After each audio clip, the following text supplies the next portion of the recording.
Vamos a ver quiénes son esos vencedores que continuamente la Biblia menciona y que hay tanta mala interpretación acerca o la creencia de que todos los cristianos vamos a tener las mismas recompensas. Y vamos a entender en este mensaje, ¿verdad?, que aunque la salvación es gratuita y es un regalo de Dios, las recompensas, síganme con mucho cuidado y abran bien sus oídos, las recompensas nos las tenemos que ganar a través de la fidelidad que demostremos en Cristo. Entonces, una cosa es entrar al cielo, que es gratuito, y otra cosa es, ya estando en el cielo, la posición que tú y yo vamos a tener, dependiendo de las coronas que te hayas ganado mientras estás aquí en la tierra, a través de tu fidelidad en la obra de Dios. Esto es muy interesante y nos va a abrir los ojos a un panorama distinto al que creíamos nosotros tener. Apocalipsis capítulo 2, versículo 7. Dice Jesucristo este mensaje a las iglesias: el que tiene oído, oiga lo que el Espíritu dice a las iglesias, al que venciere. Ya desde ahí comenzamos a entender que no todos son y ni van a ser vencedores. Los vencedores, o al que venciere, ellos comerán del árbol de la vida, el cual está en medio del paraíso de Dios. Apocalipsis 2, versículo 11. El que tiene oído, oiga lo que el Espíritu dice a las iglesias. El que venciere no sufrirá daño de la segunda muerte. Versículo 17. El que venciere comerá el maná escondido. Le daré una piedrecita blanca y en la piedrecita un nombre nuevo, al cual ninguno conoce ni tampoco lo recibe. Capítulo 3 de Apocalipsis, versículo 5. Al que venciere será vestido de vestiduras blancas, y no borraré su nombre del libro de la vida, y confesaré su nombre delante de mi Padre y delante de los ángeles. Y el versículo 12. Al que venciere le haré columna en el templo de mi Dios, y nunca más saldrá de allí. Escribiré sobre él el nombre de mi Dios, el nombre de la ciudad de mi Dios, la nueva Jerusalén, la cual desciende del cielo de mi Dios, y mi nombre nuevo. Muy bien, vamos a comenzar a tratar de definir los términos, porque esto es muy importante cuando estudiamos la teología o estudiamos la Biblia. ¿Qué significa esta palabra? Por ejemplo, la palabra religión. Ustedes pregúntenle a cualquier periodista, a cualquier medio de comunicación, a cualquier escritor, ¿quién es una persona religiosa o qué significa religión? Y te van a contestar todo aquello que esté asociado con Dios. Y tú le puedes contestar inmediatamente, para manifestar la grande ignorancia de las raíces etimológicas de la palabra religión, tú les contestas, ¿y qué del budismo? ¿Qué te va a contestar? Es una religión atea. Los budistas no creen en Dios. Entonces, ¿cómo es posible que usted me esté diciendo que tiene que estar Dios para ser considerado religión? Entonces, desgraciadamente, ¿verdad?, el mismo mundo que vivimos a nuestro alrededor usa y acuña frases o hace propagandas diferentes acerca de las palabras. La palabra religión viene del latín re, que significa regresar o volver a, y ligos, ligar o unir. Entonces, una persona religiosa es una persona que está tratando de volver a unirse con una deidad. Y por eso todas las religiones, ya sea el Corán, Alá, los Vedas, el Ramayana, los hindúes, ¿verdad?, el judaísmo, etcétera, etcétera, son religiones que están a través de buenas obras y a través de muchos sacrificios tratar de el alma humana traer la eternidad de Dios, buscando la forma de quitar esta conciencia de culpa que tengo y dar dinero, hacer algo como el mismo Al Capone, ¿verdad?, en los 20s, 30s, que se disfrazaba de Santa Claus en Navidad para regalarle dulce a los niños, y en enero comenzaba a matar a más de 500 personas. Entonces, veamos qué importante es definir términos. Por eso la gente no tiene una opinión adecuada acerca de las conversaciones o en los debates que tú vas a tener algún día en el radio o en la televisión, que Dios te va a levantar como un guerrero de Dios. Es importante siempre definir los términos. Lo mismo en la abogacía. En un contrato, una coma mal puesta ya puede cambiar completamente la visión de ese contrato, o de una defensa, o la misma jurisprudencia también.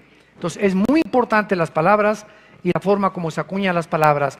La palabra vencedor en el griego viene la palabra Nike o Nikao, de ahí vienen los tenis Nike. Ahora ya saben los que los Nike significa vencedores. Por eso los fabricantes de los tenis Nike escogieron una muy buena palabra en el griego, porque el que se ponga los tenis va a vencer. Bueno, supuestamente es así la propaganda, ¿verdad? Entonces, la palabra Nike o Nike significa simplemente victoria. Victoria, se tradujo vencedor o victoria. Así pues, un vencedor es una persona, de acuerdo al griego, porque viene de las Olimpiadas de Grecia, esta palabra eran los que ganaban o los que tenían la corona que se les daba. Si corrían 50, uno solo ganaba la corona, de los clavados uno solo, de la natación uno solo, y es precisamente cuando eran equipo, pues ya les daban diferentes premios, pero de ahí viene precisamente la palabra en la Biblia, los vencedores. Muy bien, algunos piensan que por el hecho de que somos cristianos, vamos también a ser considerados como vencedores. Y esto es lo que vamos a comenzar a aclarar. Vean en 1 de Juan capítulo 2, versículo 13, la exhortación del apóstol Juan.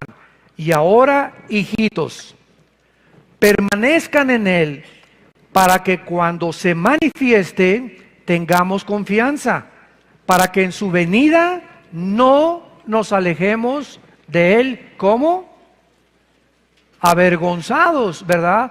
Obviamente, si muchos cristianos van a ser avergonzados en la venida de Cristo, y aunque como decimos vulgarmente van a entrar de panzazo al cielo, con 6 o 7 de calificación, muchos siguen considerando eso. Pues aunque yo entre de panzazo al cielo, pues yo pasé los exámenes, o entré por lo menos al cielo.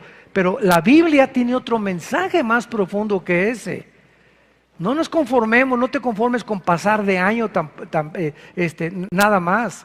Tú puedes pasar con 6 o 7 a la universidad o de secundaria a la preparatoria, pero vas a descubrir ya estando en la preparatoria que aunque pasaste y estás en la preparatoria, te va a costar mucho más trabajo la prepa que los que pasaron con 8, con 9 o con 10. Porque entraron mejor preparados y no de panzazo nada más. Entonces, al llegar al cielo, tenemos que entender lo siguiente: va a haber puestos, va a haber posiciones, vamos a gobernar galaxias. Se habla, por ejemplo, del rey David, que va a ser el virrey o el vicerregente de Jerusalén con Jesucristo, y que va a Dios a asignar tronos a muchos cristianos que fueron vencedores hasta el final. La Biblia, por ejemplo, también en 1 de Juan capítulo 2, dice en el versículo 9, el que dice que está en la luz y aborrece a su hermano, está todavía en tinieblas.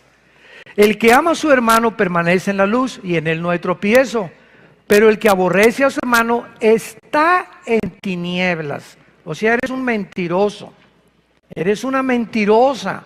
Si te dices cristiano y te dices cristiana y tienes un rencor en tu corazón hoy, en este día domingo del 2017, que asistes a la iglesia contra alguien que no has perdonado, contra alguien que sigues guardándole rencor y odio y amargura en tu corazón, estás en tinieblas. Si algo nos bloquea completamente la dirección y la iluminación del Espíritu Santo, es la amargura. Dice Hebreos 12:15, miren bien, fíjense en personas amargadas junto a ti, porque la amargura contamina. Una persona amargada, con el grupo de personas que se reúne, tarde o temprano las va a amargar y las va a contagiar y les va a transmitir el espíritu de crítica y de murmuración que esa persona tiene. Es contagiosísima la amargura. Y nos damos cuenta que esas personas no pueden ser guiadas por el Espíritu Santo, porque se llama Espíritu Santo. Para caminar con el Espíritu Santo y ser dirigidos por el Espíritu Santo, necesitamos caminar en santidad. Y Dios es luz y no hay tinieblas en él. La amargura y el odio nos regresan a las tinieblas. Y dice el versículo 11, el que aborrece a su hermano está en tinieblas y anda en tinieblas y no sabe a dónde va, porque las tinieblas le han cegado los ojos. Muy bien. La Biblia menciona entonces, ¿verdad?, que el odio, la amargura, etcétera, etcétera, nos van a bloquear no solamente en esta vida de ser dirigidos por el Espíritu Santo, sino imagínate que vuelva a temblar otra vez y cuando te caiga esa tabica o esa losa en la cabeza y te despacha al otro mundo, que tú te mueras amargado. A lo mejor eres cristiano y vas a amanecer en el cielo, pero te va a dar una vergüenza impresionante, porque te vas a dar cuenta que en los últimos 6 meses de tu vida cristiana te moriste hoy en la tarde o mañana o pasado o el día que sea y te moriste en amargura. Te vas al cielo porque eras regenerado. Solo Dios sabe si realmente habías nacido de nuevo. Pero si habías nacido de nuevo y te amargaste con algo contra alguien, al llegar al cielo perderás tus recompensas y te retirarás avergonzado delante de Dios. Vean por ejemplo en Hebreos capítulo 6, versículo 11 y 12, la exhortación que continuamente se hace y que muchas veces pasamos desapercibidos ante estas exhortaciones. Dice Hebreos 6, 11 y 12, pero deseamos que cada uno de ustedes muestre la misma solicitud hasta cuando. O sea, es padre arrancar, ¿verdad? Y ser cristiano y están los nuevos convertidos y quiero testificar al Señor y quiero ser pastor o quiero irme misionero y quiero ir a ayudar allá a Juchitlán a las personas, etcétera, etcétera. Dios desea que esa pasión y ese amor que estás comenzando a sentir, la mantengas y le sigas echando gasolina a tu vida espiritual. Que no solamente te arranques y tenga un torque tu carro, tu Mustang Shelby, de 10 segundos, ¿verdad?, en 200, 300 metros, sino que mantengas el ritmo durante toda tu vida, y eso es lo difícil. Porque es muy fácil arrancar y esto y el otro, pero mantener el ritmo y mantener tu relación con Dios, eso es lo que Dios quiere que nosotros podamos tener en cuenta. Porque dice la Biblia, para plena certeza de la esperanza, a fin de que, versículo 12, no se hagan perezosos, sino imitadores de aquellos que por la fe y la paciencia heredan las promesas. Hay más de 8,000 promesas para tu vida y mi vida en la Biblia. Es lo que se considera hace algunos años, que hay más de 8,000 promesas en la Biblia. Y la única forma de poder recibir esas promesas es a través de continuar confiando en Dios, la fe. Y sin fe es imposible agradar a Dios. Ahora bien, la Biblia también usa el término heredar. Ustedes saben muy bien que dice la Biblia que somos herederos, ¿verdad? Y este término heredar es, y tampoco muchos cristianos lo han entendido, es un término que se usa como una recompensa al servicio, o sea, al contrario de la vida eterna, que es un regalo. Esto es lo que queremos abrir los ojos. La vida eterna, la salvación es un regalo de Dios. No hay ninguna obra para ganarnos el perdón y la salvación, pero lo que sigue después, la herencia, las coronas y los premios y las recompensas van a venir, precisamente se llama recompensa. Dios te va a recompensar, te va a dar algo más por lo que tú hiciste mientras estabas en el cuerpo. Vean por ejemplo 2 de Timoteo, capítulo 4, versículos del 6 al 8, lo que Pablo dijo antes de morir. Aquí está Pablo ya listo para morir, y dice Pablo en 2 de Timoteo, capítulo 4, versículo 6, porque ya estoy para ser sacrificado, y el tiempo de mi partida está cercano. He peleado la buena batalla, he acabado la carrera, he guardado la fe. Por lo demás, o sea, por haber peleado la buena batalla, por haber acabado la carrera y no haberse quedado a la mitad de la vida cristiana, y por haber hasta el final de su vida se mantuvo confiando en Dios, guardando la fe, me está guardando. ¿Qué corona? Esa corona es solamente para los que pelearon la buena batalla, para los que corrieron la carrera, para los que hasta el final de sus vidas fueron fieles hasta la muerte. Y dice la Biblia, y no solamente el Señor me dará esa corona, sino también a los que aman su venida. ¿Cómo podemos saber quiénes somos los que amamos la venida de Cristo? 1 de Juan 3:3. Todo aquel que tiene esta esperanza se purifica a sí mismo. Si tú eres una persona que cada día tienes una pureza sexual, más limpia y más limpia y más santa y más santa y más transparente y más limpia delante de Dios, es porque amas que cuando venga Cristo no te haya en pecado. Es porque amas a Cristo y sabes que te puedes morir en la tarde o mañana en la noche, y Dios Santo, Jesús, María y José y el burrito que los acompaña, que no me agarre de bajada cuando venga la muerte a mi vida. Porque aunque voy a entrar al cielo, vamos a ver ahorita las recompensas tan grandes que Dios tiene para aquellos que son fieles hasta la muerte. Vemos nosotros en segundo lugar que la Biblia nos muestra en Apocalipsis capítulo 2, como ya lo leímos, que muchos van a participar del árbol de la vida. ¡Qué extraño! Porque el árbol de la vida desapareció. ¿Se acuerdan ustedes en Génesis capítulo 3, cuando Adán y Eva, la primera pareja humana, les dijo Dios, ¿saben una cosa? Que a esa dirección ya ustedes no pueden entrar al huerto. El huerto de Dios, el huerto del Edén, es para gente perfecta. Ustedes están en estado imperfecto, no pueden estar en un medio ambiente perfecto. Entonces, para el huerto es para la gente perfecta, para la gente madura. Ustedes fuera del huerto de Adán y Eva. ¿Por qué? Porque no pueden regresar al árbol de la vida. ¿Qué era el árbol de la vida?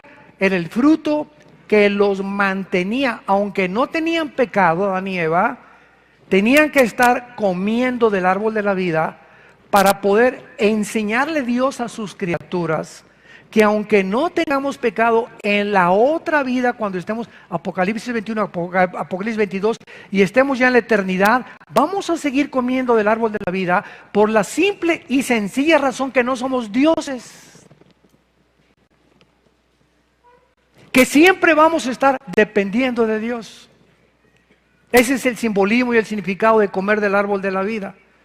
Vamos siempre a depender de Dios. Y cuando Moisés estuvo en el desierto, en el área física, material, le dio Dios esa lección diciéndole, mira Moisés, voy a mandarles diario un alimento que se llama el maná. La palabra maná en hebreo, ¿saben qué significa? ¿Qué es esto? Vamos a ver qué lindo es el Señor, qué sabio es Dios. ¿Qué es esto, no? Entonces cuando comenzó a caer el maná, fue lo que comenzaron a preguntar, ¿qué es esto? Jesús viene 2000 años después o 4000 años después y comienza a enseñarles a la gente, yo soy el pan. Moisés no les dio el pan de vida, yo soy el pan que desciende del cielo. Era un tipo de Cristo el maná. Pero ¿cuál era la enseñanza? Moisés, aquí está el secreto, dile al pueblo que no lo junte para mañana. Cada porción que haga del maná diario, cómanselo ese día y mañana tienen que volver a recogerlo. Que nadie salga con esas, como dicen ahí en Guerrero, con el chorizo, de que metan en una cubeta y su doggy bag y le metan el maná, por si a lo mejor mañana no me da el Señor, aquí lo guardo para mañana, a lo mejor mañana no tienen mis hijos para comer y mejor le echo aquí a la bolsita y a guardarlo, porque a lo mejor, y entonces, ¿qué es lo que le quería Dios enseñar? Los que guarden para mañana se les va a pudrir, se les va a echar a perder, porque quiero que dependan diario de mí. El Padre nuestro de cada día, dánoslo cada 2 días, ¿dice eso? Cada semana danos el pan nuestro cada día. El pan nuestro cada día, dánoslo hoy. O sea, Dios quiere que entendamos eso. Él es Jehová, el yo soy. El que cada día provee. No te preocupes para mañana, dice en Mateo capítulo 6, cada día traerá su afán. Ya tienes demasiados problemas hoy para preocuparte por los de mañana. Confía en mí.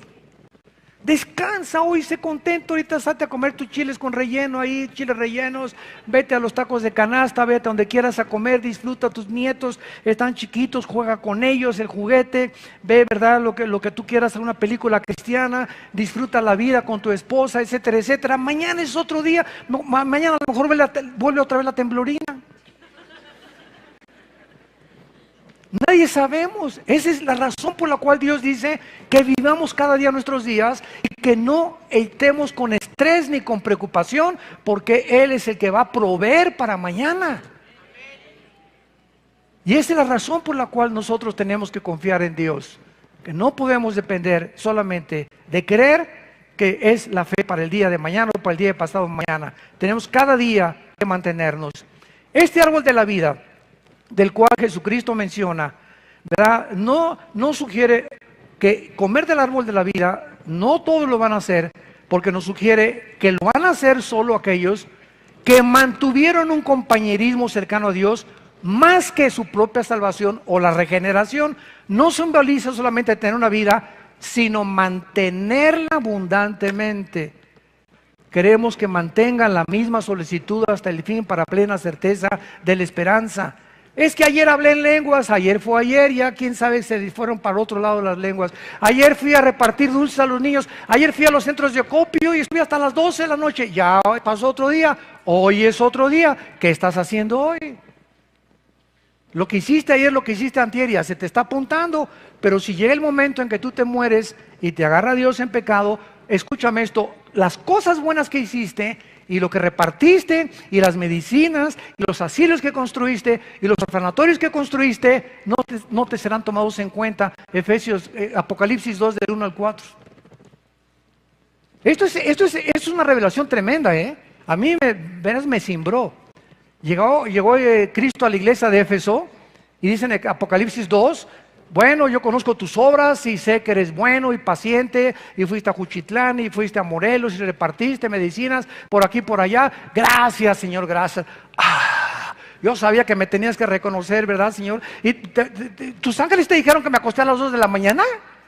Sí, me dijeron que te acostaste a las 2 de la mañana. Y te dijeron mis ángeles cómo me puse las uñas negras de la tierra y de todo lo que sufrí. Y me fui hincando para sacar, hasta un perro saqué de los escombros. Sí, todo está apuntado, Chencho, no te preocupes. Pero ¿sabes una cosa, Chencho? Que todo eso que hiciste no te sirve de nada porque has perdido tu primer amor.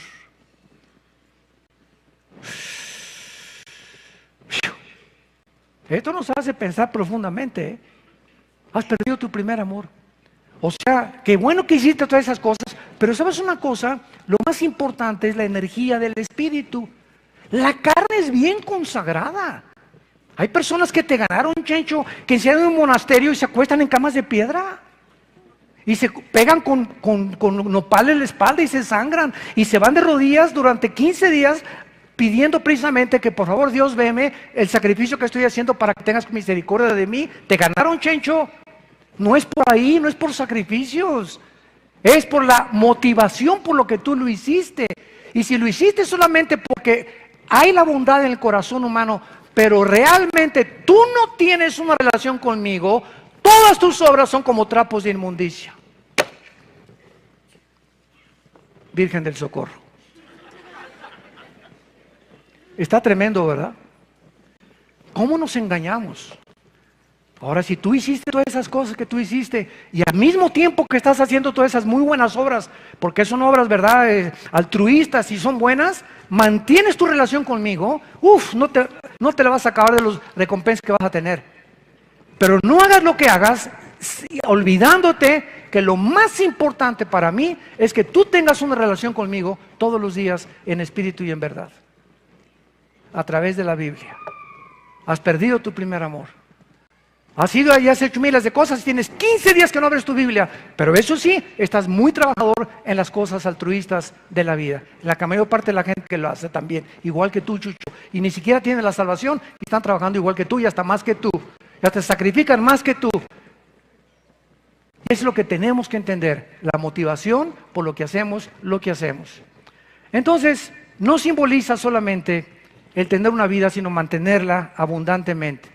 El árbol de la vida nos es presentado como algo que se obtendrá condicionalmente, las recompensas condicionalmente, los premios condicionalmente, todo lo que sigue después de la vida cristiana, bueno que hayamos hecho, será recompensas si a la misma par de lo que tú hiciste, mantuviste tu relación con Cristo. Vayamos a 1 Corintios capítulo 3. y veamos esto de las recompensas. ¿De qué se trata? Dice aquí en capítulo 3 de 1 Corintios, versículo 11, nadie puede poner otro fundamento que el que está puesto, el cual es Jesucristo. 1 Corintios 3, 11. Y si sobre este fundamento alguno edificare oro, plata, piedras preciosas, madera, oro y hojarasca, la obra de cada uno se hará manifiesta, porque el día la declarará, pues por el fuego será revelada, y la obra de cada uno cual sea, el fuego la probará. Acuérdense que aquí está hablando a los cristianos. Si permaneciere la obra de alguno que sobreedificó, ¿recibirá qué cosa? O sea, para recibir recompensas en la otra vida, ¿qué necesitamos hacer? Que las obras que hayamos hecho, cuando Dios las pruebe, hay dos materiales con el cual construir una casa. Madera, heno y hojarasca, que son materiales flamables que se incendian. Y el oro, la plata y las piedras preciosas son materiales que perduran, que pueden permanecer. Entonces, hay dos clases de obras y dos clases de materiales con los cuales estoy edificando mi vida y tu vida. Si estoy edificando mi vida con aquello que va a permanecer, y ahorita ante el mundo me están viendo la gente, ¿verdad? Como el papucho de papuchos, y San Martín de Porres parece Pinocho junto conmigo. Entonces, si me contento con esto, voy a sorprenderme. Es Dios el que juzga nuestras obras. Si cuando Cristo venga, por el fuego prueba lo que hiciste, un vaso de agua que hayas dado, lo que repartiste a los pobres, si todo lo que tú hiciste, lo hiciste por amor de su nombre, manteniendo tu relación con Él, recibiremos recompensa. Versículo 15, y si la obra de alguno se quemare, él sufrirá pérdida, si bien será salvo, pero por fuego. ¿Vemos la diferencia? ¿Ya estamos entendiendo esto? Qué importante es no nada más decir, bueno, pues yo voy a la iglesia y a trabajo y a diezmo. Esto. No, estás en kinder todavía del cristianismo.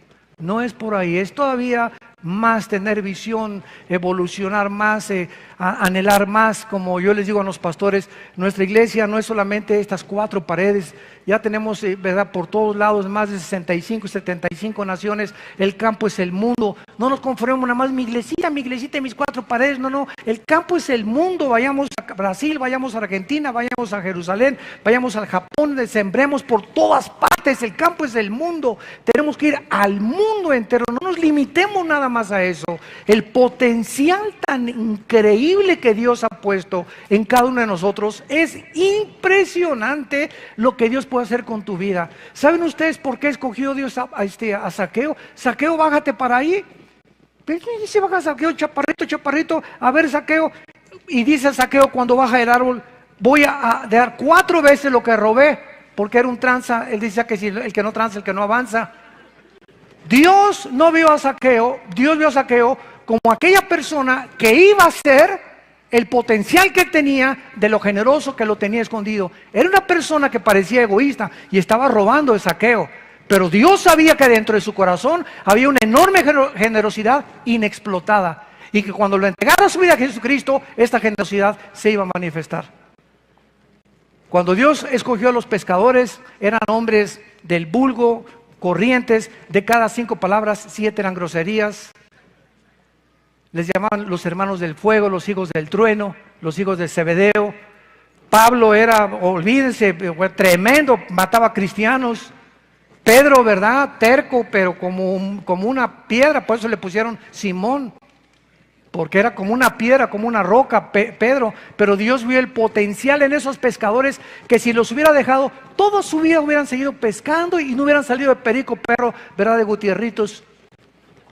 Pero cuando Dios los llama porque estos hombres que ante los ojos, como dijo el Dalai Lama, el Papa Juan Pablo II en el 93, Cristo perdió, pues escogió puros pescadores deslustrados e ignorantes, sin darse cuenta, ¿verdad?, que era el Hijo de Dios, que cuando escogió a esos hombres, no vio lo que estaban haciendo, sino el potencial que estaba en ellos, que Dios había depositado y que Cristo en esos 3 años iba a comenzar a desarrollarlos para que cuando Él se fuera, los enviara al mundo, les enviara el poder del Espíritu Santo y esos 12 hombres deslestrados y deslustrados, como decía Cantinflas, conquistaron el Imperio Romano con el Evangelio y la resurrección de Jesucristo. Y tú no te imaginas lo que Dios puede hacer en tu vida y el potencial inexplotado que traemos desde que nacimos, a genético espiritual, cuando le entregamos nuestra vida a Jesucristo. No nos imaginamos hasta dónde nos puede llevar Dios. Pero todo depende del Dios que tú tengas. Si tienes un Dios chiquitito, no, pues así te vas a quedar como chinche. Si crees todo lo que Dios quiere hacer grandes cosas para tu vida, aquí estoy. Primero prepárate. Sin preparación nadie sirve a Dios. Primero prepárate, estudia la palabra, sé santo, purifícate sexualmente, limpia tu vida cada vez más. Y no te imaginas, mis pensamientos para ti son de vida. Di a mi hijo por ti, como no te voy a dar todas las cosas. Vemos también a continuación, ¿verdad?, que todos los creyentes, como ya lo vimos, estarán en el cielo.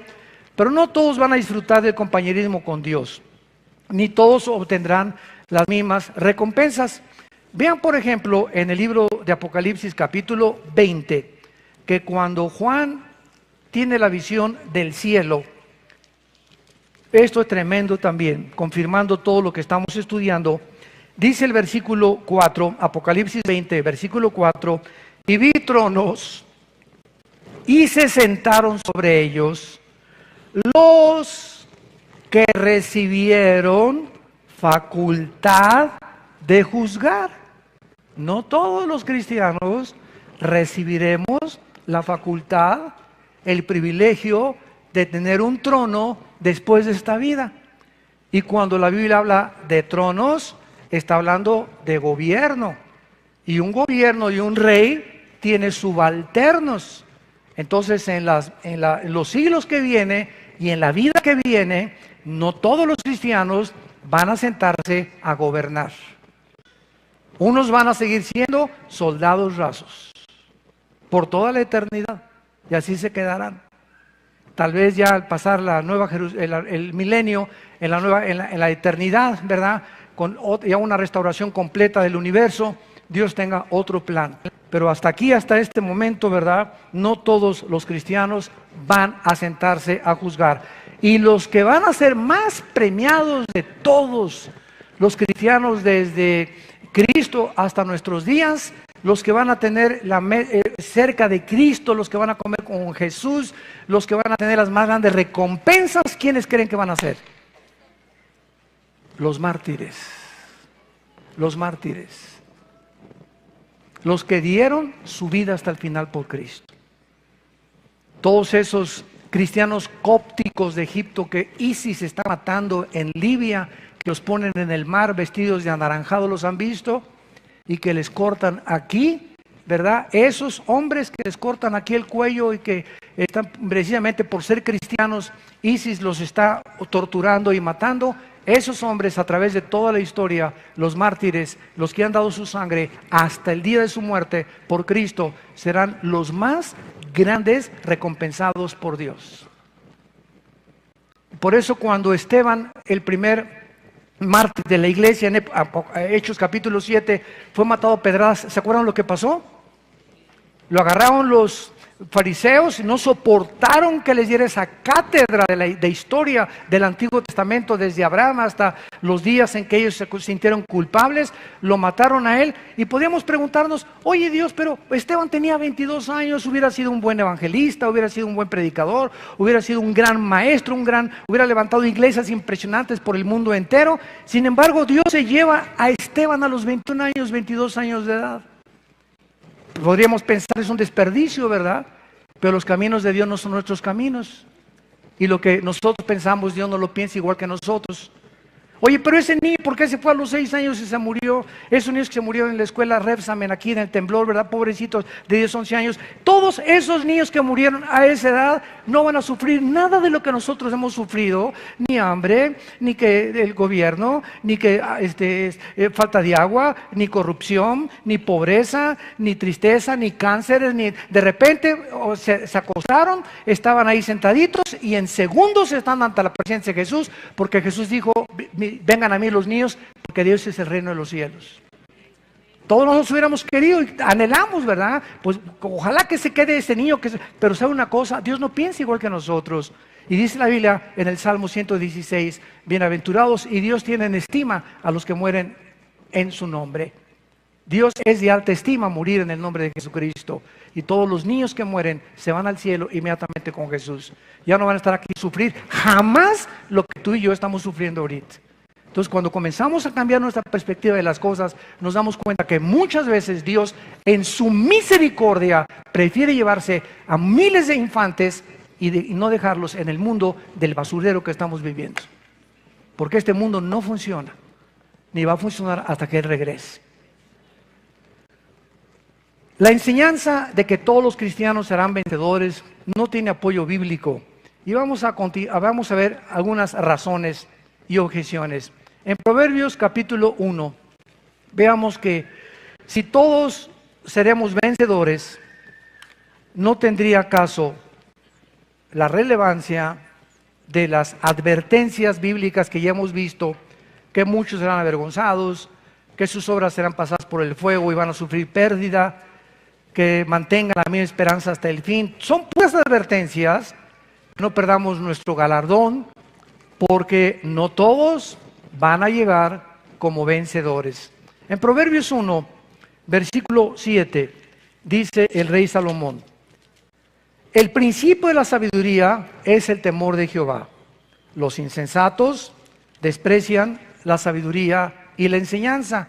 Muy bien, partiendo de esta base espiritual, teológica, si tú eres cristiano, vives bajo el temor de Dios.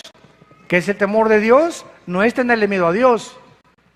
Una cosa es tenerle miedo a Dios, que te aleja de Dios. El temor de Dios nos acerca a Dios. En el monte Sinaí, el pueblo le dijo a Moisés: no, sube tú. No queremos subir. Los truenos y los rayos nos han asustado. Dios es demasiado poderoso. No queremos que lo podamos servir todavía. Y le dijeron a Moisés: tú represéntanos y tú habla con Dios. Lo que es la religión, intermediarios. Y sin embargo, Moisés y Josué, que tenían temor de Dios, se acercaron a Él. El miedo nos hace alejarnos de Dios, el temor nos hace acercarnos a Dios. Ahora, muy bien, si esto es así, tú oyes las palabras de exhortación. El otro día mi esposo y yo platicábamos con una persona cristiana y le estábamos diciendo: un cristiano verdaderamente nacido de nuevo es una persona que aguanta la disciplina, que aguanta cuando lo banquean. Ustedes no se imaginan cuánta cantidad de talentos hemos tenido en Vida Nueva, de guitarristas, de cantantes, de servidores, de predicadores, de buenos maestros de la Biblia, pero todas estas personas brillaban por sus talentos y nosotros no tenemos que ver los talentos, sino el corazón. Y buscamos corazones de siervos. Entonces no me importa que tú me digas: mira, es el mejor guitarrista de Tlalnepantla. Es más, le dieron el premio Grammy por ser el mejor guitarrista y está con ustedes, deberían sentirse orgullosos. Espérame tantito, no estamos buscando talentos, estamos buscando siervos, porque nos interesa formar el carácter de Jesús en las personas, más que su talento lo pueda desarrollar. Muchas veces el talento llega a enorgullecer a la persona y hace que pueda fracasar en su vida espiritual. Entonces, esta persona con la que mi esposo y yo platicábamos, le decíamos: es que tienes un talento impresionante, ¿verdad? Eres buenísimo para esto y para esto, pero sabes una cosa, no te sujetas, no te sometes. Eres como un pez, ¿verdad? Que lo agarras y te brinca y te dicen una cosa y no quieres, te sientes tan vanaglorioso en tu vida y todo, que no soportas que alguien te diga nada ni que te pongan disciplina. Y así no se puede trabajar con nadie. La única forma de trabajar con alguien es con la humildad. A sus órdenes, capitán, sí, me disciplinan 15 días, está bien lo que ustedes digan, porque reconozco a Dios en todos mis caminos, Él enderezará tus veredas. Mientras no reconozca que lo que está pasando viene de Dios, Dios no puede tratar con tu vida. Dice Proverbios capítulo 24, por cuanto llamé y no quisiste oír, extendí mi mano y no hubo quien atendiera, desechaste todo consejo mío, no quisiste mi reprensión, yo me reiré también en tu calamidad. Me burlaré cuando te venga lo que tú temes. Cuando venga como una destrucción lo que temes y tu calamidad llegue como un torbellino, cuando venga sobre ti tribulación y angustias, me llamarás y no responderé. Me llamarás y no responderé. Me buscarás de mañana y no me encontrarás. ¿Por qué, Señor? Porque aborreciste la sabiduría y no escogiste el temor de Jehová. Llega un momento en el que Dios dice, no me vuelvo a meter contigo. Pero sabes una cosa, es muy interesante. Pancho, Chencho, Carmelita, Gertrudis, Sinforosa. Algún día en tu vida vas a tener que llegar a un hospital, o vas a atravesar una tragedia, o va a venir un temblor, o una inundación, y todo lo que en el pasado yo te hablé, y te estuve hablando, y te di la oportunidad, cuando vengan estas cosas, tribulación y angustia y terremotos, inundaciones y meteoros caen al cielo, entonces, por lógica, la naturaleza humana así reacciona. Ahora sí, Jesús, Dios mío.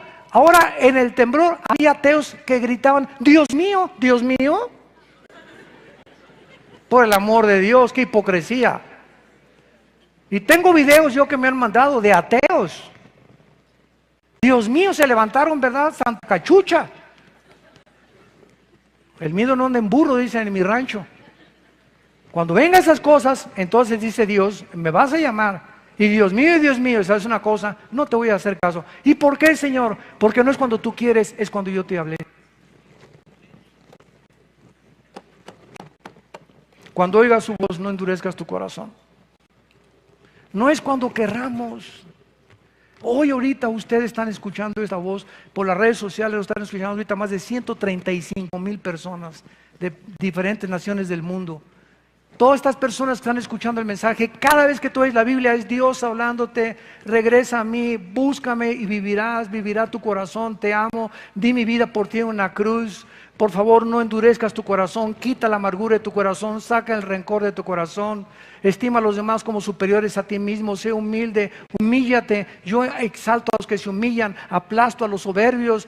Habla y habla y habla a Dios para formar carácter en nosotros, pero llega el momento en que tú resistes, hasta que llega el momento que dice Dios, ya no puedo seguir contigo, no te puedo forzar. Y entonces cuando venga algo grave en tu vida, yo sé que me vas a buscar y me vas a clavar, porque así es la naturaleza humana. Pero sabes una cosa, no voy a responderte, porque te cruzaste la línea, y ya no puedo yo tratar con tu vida, porque no es cuando tú quieres, es cuando yo te estoy llamando. Hoy es el día de tu salvación. Y finalmente, vemos nosotros, en segundo lugar, que entonces todos seríamos coronados. Si todos somos vencedores, pues todos seríamos coronados. Y la Biblia nos habla claramente, ¿verdad?, que si somos todos vencedores, todos seremos recompensados, lo cual no es bíblico. Ya lo vimos, que se quemen las obras de los que construyeron sobre materiales flamables como la madera en la hojarasca, no recibirán recompensa, aunque serán salvos. Que muchos llegarán al final, pero no van a ser vencedores, porque murieron en pecado, murieron completamente alejados de la comunión con Dios. Dice en 2 Corintios 5:10 que cada quien recibirá lo que hicimos mientras estábamos en el cuerpo. Las buenas obras cuentan, un vaso de agua que demos, cuenta mientras lo hagamos para la gloria de Cristo. No para limpiar nuestra conciencia, no por motivos equivocados, no por la culpa que traemos del pecado, pues voy a hacer algo por Dios para que se fije Dios. Y avísele a Dios que di tanto al dinero y que vendí mi casa y di mi dinero a la casa, a la iglesia, ¿verdad? Pero no tienes una relación con Dios, no te va a ser tomado en cuenta. Entonces es la motivación lo que Cristo quiere nosotros que podamos entender. Y finalmente, si todos somos vencedores, no habría posibilidad de fracasar. no habría posibilidad de fracasar espiritualmente. Sin embargo, el Nuevo Testamento nos presenta otra realidad muy diferente, que muchos cristianos pueden pecar, escúchenme muy bien, y cometer el pecado de muerte. ¿Cuál es el pecado de muerte? Vayamos a 1 Corintios capítulo 3, veamos 2 o 3 pasajes en la Biblia. ¿Qué es ese pecado de muerte que muchos cristianos, aunque son cristianos, lo cometen? ¿Y de qué se trata? Cuando llegas a un momento en el que Dios, al ver que de ninguna manera te vas a arrepentir, pero por ser su hijo, y Dios al que ama disciplina y azota al que recibe por hijo, o sea, Dios azota al que recibe por hijo y lo entrena. Pero si tú a través de las palabras, es como los hijos, ¿verdad? Oye, Pepito, te dije que no hicieras esto. No, Pepito, esta es la 7ª vez que te dije que no hagas esto, por el amor de Dios. Le dices una, le dices 2 veces, y a la tercera, ¡pau, pau, pau! ¿Por qué? Porque tú tienes que entender que a la voz de no es no. Y comienzas a arrancar de la naturaleza resistente con la cual nacimos contra la autoridad, que no hay autoridad más que en tu casa y a los papás. Y entonces arrancamos de los niños, dice la Biblia, que el que detiene el castigo, a su hijo aborrece. El niño necesita palabras de amor y abrazos de amor, pero necesita el pau, pau, pau de vez en cuando. Porque está la necedad arraigada en el corazón humano. Entonces, el pecado de muerte es el pecado cuando Dios ve que uno de sus hijos o una de sus hijas ya no tiene ninguna o posibilidad de poder arrepentirse. Entonces Dios, escúchame esto, el pecado de muerte es que Dios te lleva a casa antes de tiempo. Sobreviene la muerte a tu vida antes de acabar tu misión. Prefiere Dios sacarte del mundo que sigas embarrándote más y más en tu vida de pecado. Y por su misericordia y por ser su hijo y por ser su hija, te lleva de este mundo. 1 Corintios 11, versículo del 32 en adelante. Dice así: este pecado lo cometieron cientos de cristianos de la iglesia de Corinto. Versículo 27, de manera que cualquiera que comiere este pan o bebiere esta copa del Señor indignamente, la cena del Señor, será culpado del cuerpo y la sangre del Señor. Por tanto, se pruébese cada uno a sí mismo y coma del pan y bebe de la copa, porque el que come y bebe indignamente, subráyalo, sin discernir el cuerpo del Señor, juicio come y bebe para sí, por lo cual hay muchos enfermos y debilitados entre vosotros, y muchos duermen. En la iglesia de Corinto, cuando era la cena del Señor, el Espíritu Santo le dice a Pablo: diles a los cristianos que cuando celebremos la cena del Señor, y es el sacrificio que estamos recordando de Jesús, no estamos recibiendo a Cristo, estamos recordando su venida y su muerte y resurrección, que en ese momento no te atrevas a comer ese pan ni a beber esa copita de vino o de jugo o de lo que sea, sin haberte arrepentido de algo en tu vida. No lo hagas, mejor no te la tomes. Es el momento más solemne delante de Dios, la cena del Señor. En ese momento es la oportunidad del Señor: perdóname, hoy le puse el ojo de cotorra a mi esposa en la mañana, perdóname, les grité a mis papás, me salí sin lavar los trastes, soy una berrinchuda, anoche me permití que mi novia me pusiera sus manotas en mi cuerpo, cosa que yo no debo jamás ya volver a permitir, bla, bla, bla. Es el momento en que nos pongamos en serio con Dios. Y si no lo hacemos, estamos precipitando un juicio sobre nuestra vida. Entonces, muchos corintios murieron antes de llegar a la meta, antes de llegar al final.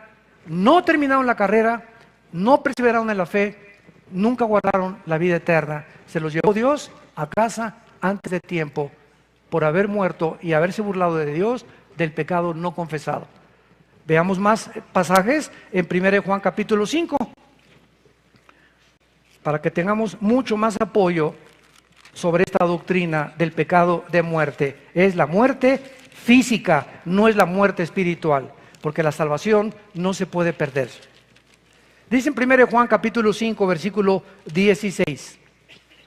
Si alguno viere a quién, no está diciendo a un incrédulo ni a un pagano, está hablando a los cristianos.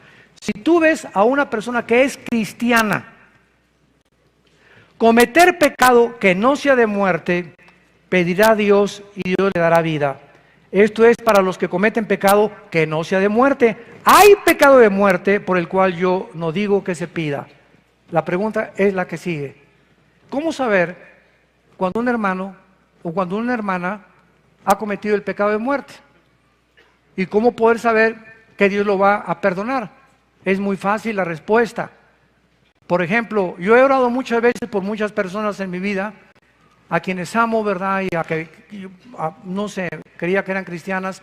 Y llega el momento en que cuando yo estoy orando, ya de ahí en adelante, ya no vienen a mi mente.